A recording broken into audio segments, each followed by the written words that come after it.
Con đội mũ lên. Ê bắn cua.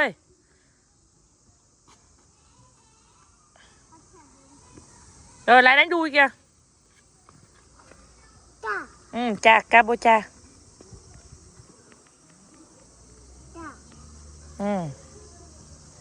Nhìn chị kìa, chị kìa. Thôi không sờ. Sờ nó rụng mất đi đấy. Cabocha.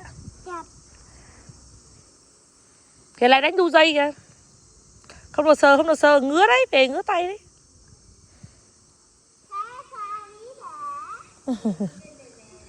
Ăn bên ai hả?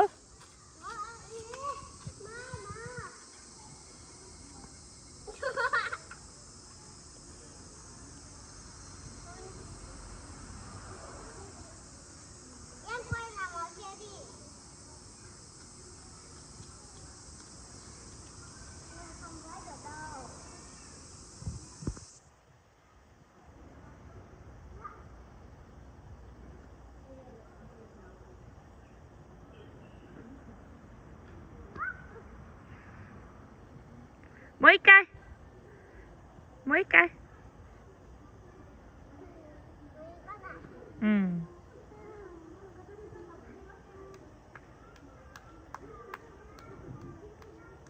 Ôi giời.